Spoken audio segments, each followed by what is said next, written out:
Hey, how are you? I'm doing good. Welcome to Nelson Mazda. My name's Jeff Lewis. And Nice to meet you. I'm John. John. So what brings you to Nelson Mazda today, John? You know, well, I'm in the market right now for a mid-size SUV, something a little bit smaller. I do a lot of traveling. I love the outdoors, do a lot of skiing, fishing, hiking. You know, that's what I'm in the market for. And I saw you guys had a vehicle called the CX-5. CX-5, brand new in the market, 2013. Terrific vehicle. Can you tell me more about it? What would you like to know specifically? Is there anything, one area of interest in it? And I'll be glad to go into any details on it. You know, the biggest thing for me is that, I like horsepower. You know, I'm always in the mountains going on dirt roads, down dirt roads, going through rough terrain, and also just traveling. So that's been the biggest thing is this horsepower, compared to what I also been looking at as a Honda CR-V. Right. So that's one of my main concerns. So I don't know if there's any information you can give about that. I'll be glad to. If you just look at these things on paper, which a lot of people do, okay, and the Honda CR-V is one of our main competitors. It's been strong in the market for years, and there's a reason for that. It's a great vehicle. But if you analyze the statistics on that, our car is rated at 155 horsepower, okay? On the CR-V, 185 horsepower. Sounds like a lot, okay? And let's break that down a little bit. The Honda CR-V develops its 185 horsepower at 7,000 RPM. Okay. 7,000 RPM. The Mazda CX-5 develops its horsepower at 6,000 RPM. It's 1,000 RPM less. So if you just divide the horsepower by the RPM, okay, and break it down to the amount of horsepower each one of those generates per 1,000 RPM, okay, there's less than a horsepower difference per 1,000 RPM. And more significant than that is the torque rating. Now, you know yourself that if you're driving up and down a lot of hills and mountains and things like that, torque is really a truer measure of power than horsepower is. That's the twisting force applied to the wheels. Okay, that's the power that makes those things go. Absolutely. Okay, so the CX-5, 150 horsepower, 150 foot-pounds of torque at 4,000 RPM. Okay, the Honda CR-V, it's got a good torque rating. It's 163 foot-pounds of torque, but it's at 4,400 RPM. Okay, if you apply the same fractions that we did with the horsepower, okay, it's 13 foot-pounds of torque difference between the two of them.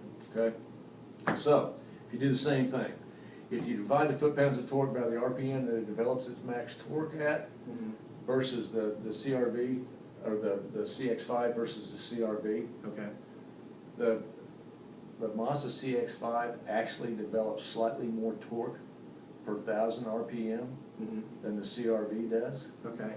So you actually have, and plus the fact that this Mazda CX-5 is a little bit lighter weight than the Honda CR-V, so your power to weight ratios are very comparable and actually better in some areas. And if you look at if you look at across the line, you got 150 foot-pounds of torque and 155 horsepower. That foot-pounds of torque is 97% of its usable horsepower. Wow. Applied to torque. On the Honda CR-V, 185 horsepower versus 163, it's only using 89% of its horsepower applied to torque. So what this means, all this means is this. You develop more foot-pounds of torque at lower RPM ratings than you do in the Honda CR-V. Wow. And the lower RPM ratings, that foot-pounds of torque, that little difference in better foot-pounds of torque is what you're going to feel going up and down mountains and hills and things like that. When we're out on a demo drive later on, I'm assuming you're interested in driving the CX-5. When we're driving a little bit, we have a route that will get you on several different road surfaces. And I think as you're doing the starts and stops and acceleration on on-ramps and stuff, you'll find this vehicle holds its own in the way of power. So it's going to give me the power when I need it. Exactly where you need it. And there's a lot of things that contribute to that. The new technology that they've applied to their motor construction. Tell me more about that, the new technology. The Sky Active, I'm sure you've read something about that. A little bit, just kind of vague, but You know, you say sky active, and kind of like, oh, sky active. Yeah, everybody's going, what's sky active? And Yeah. basically, it's an alternative to hybrid fuels. I got you. Basically, what Mazda did is they broke down the combustion process in a motor, which if you think about breaking down the combustion process, these are sequence of events that takes place in milliseconds. Wow, okay. Okay, so they took their car they took the motor, the transmission, the overall body that they're working with, the suspension leaks, the exhaust manifold. Mhm. It said these are a lot of things that we can look at to improve fuel economy using just regular octane gasoline and not having to go with a hybrid. Okay. So they started with the combustion process. Most cylinder heads have a either flat or hemispherical head on it. Which a CRV has. The CRV has a hemi head. So what happens, when that head hits the top of the combustion chamber, it's right at top, you have this little flame kernel, this little spark that takes place, and it's against a flat, right against the combustion, or right against the cylinder head, okay? There's no place for it to go, Yeah. and it drives it back downward. Over a period of time, you get, because there's no real place for that flame kernel to go, Absolutely. it can develop carbon over a period of time. It leads to engine knock. If you get enough carbon built up there, it leads to engine knock.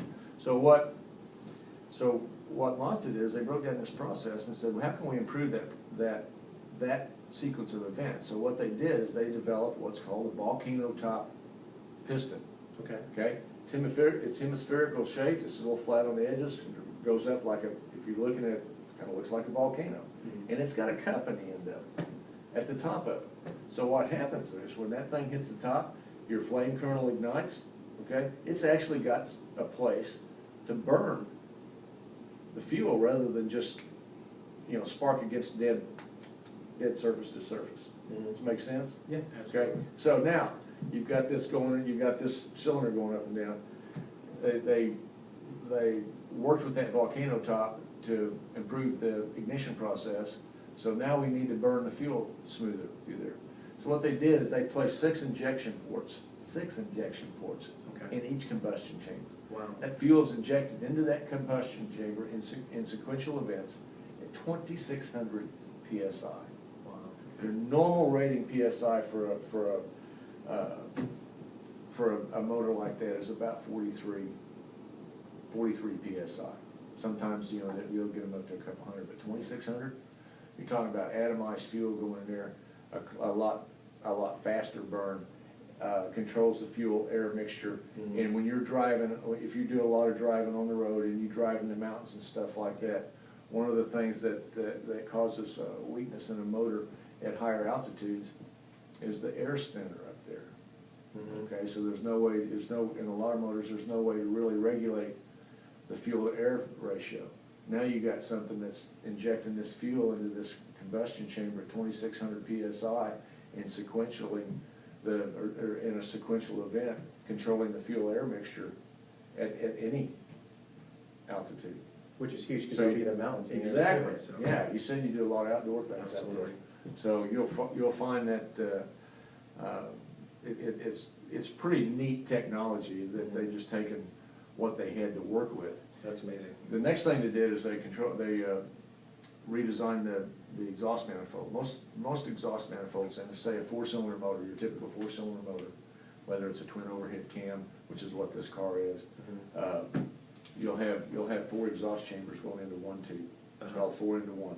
So what happens is, you got these motors, and you think about these things.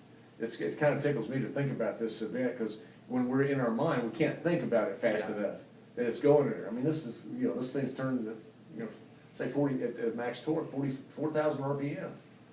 These things are moving, man. This event's It's happening so quickly. it's happening so quickly. It's amazing to me that they can break that down. So what happens is, when it gets to the exhaust stroke, all these exhaust gassers are going from 4 tubes into 1. They tend to get in there real fast. So you get some that's blowing back. It doesn't eliminate them as fast. Okay. So that also is something that can also over a period of time lead to a loss of power, especially at higher RPMs. and can mess with your fuel air mixture as this blows back into the combustion chamber. And and what Mazda did is they said, okay, we'll do a 4 into 2 into 1.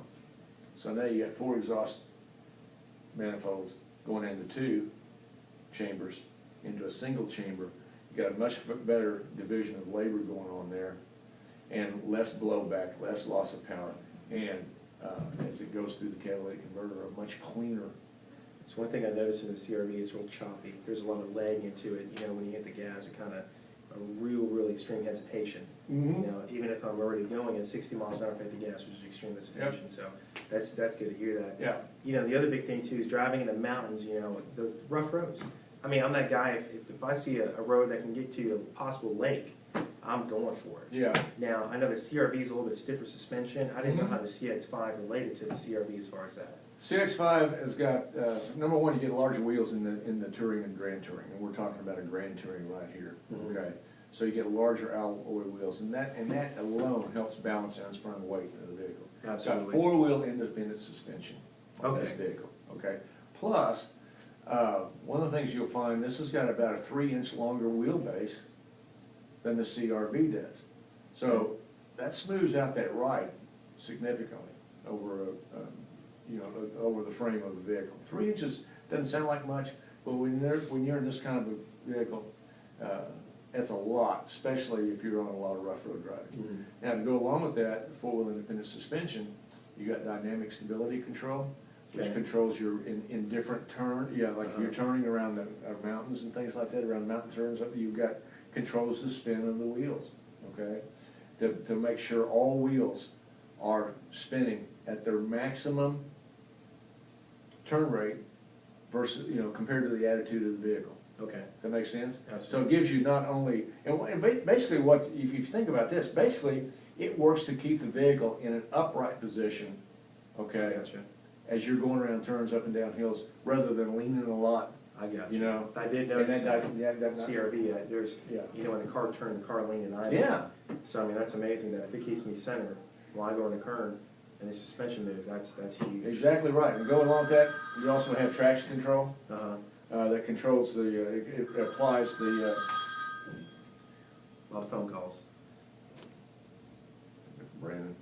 This is Jeff, sorry. Hey, the boss calls. Okay, yeah, we're in the middle of the walk around thing. I just took a phone call from somebody in the middle of a walk around. Is that gonna be held against me? We'll have to erase this part. Yeah. Hey, when the boss calls, you answer the phone. Yeah, bye.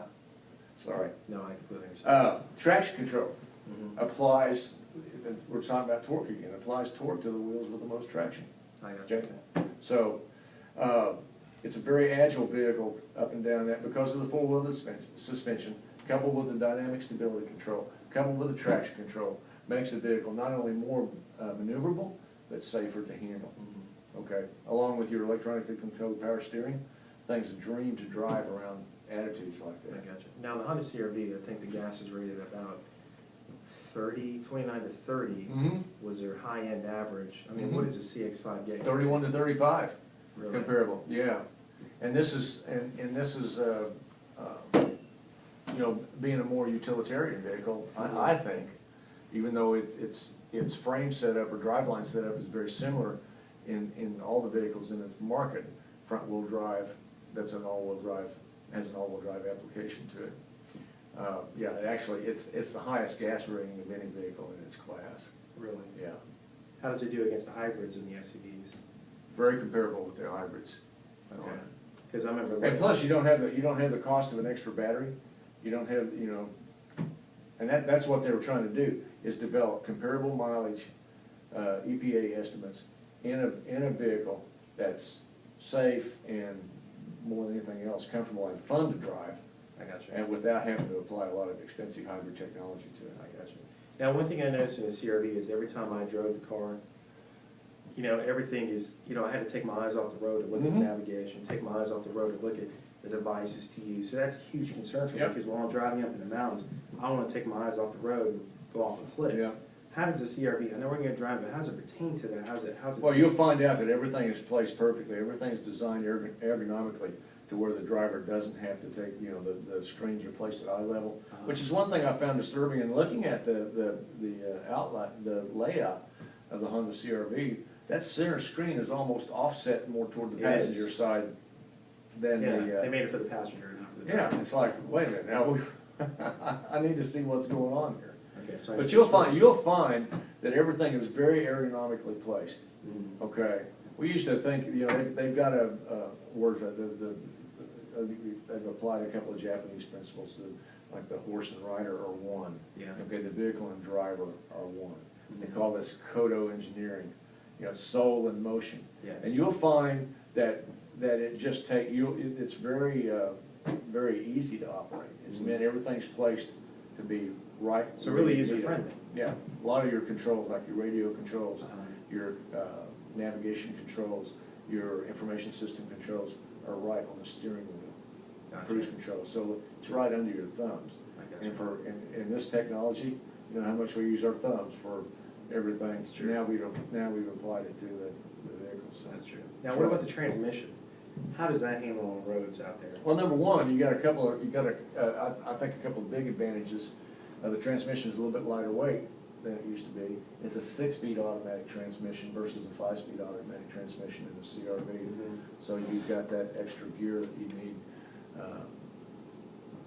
for handling all your RPM levels, especially your low areas. Absolutely. And plus, it's got a manual shift mode in there, to where you can actually, you know, if you need a lower gear, let's say you need 4th gear, you're going down some steep hills and stuff like that, you don't want to ride your brakes all the way down, you can just move that into a manual mode, tap it down into a 4th gear and hold it right there.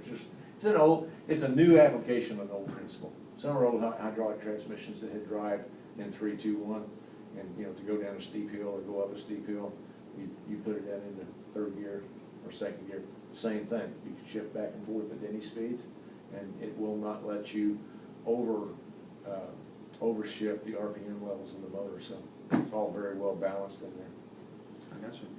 I mean, that's all the questions I have. I just look forward to driving it. Can we go do that now? Yeah, absolutely. A couple of points I wanted to make real quick. Just a couple of the other areas that we did not mention. One of them is the transmission. I mean, we just talked a little bit about the transmission right now, but 2 other areas where they improved this motor. I mentioned that it's 100 pounds, about 100 pounds less weight than the CRV, so you have better power to weight ratios.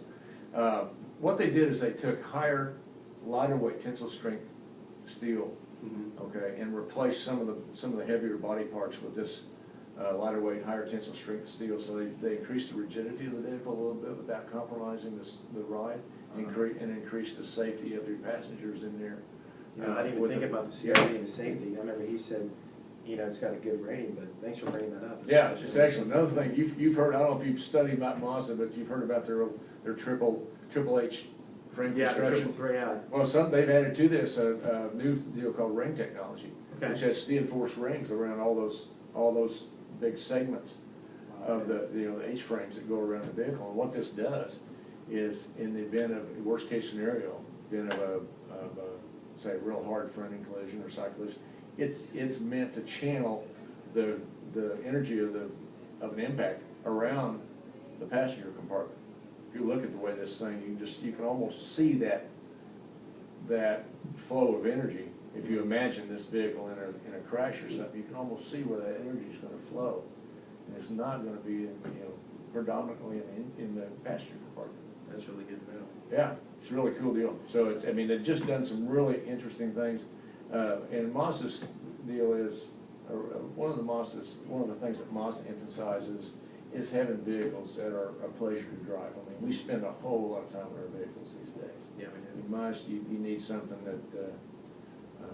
that feels good, that's fun to drive, and that you know is going to perform to your needs, whether you're driving it on the streets or you're driving it up and down the mountains and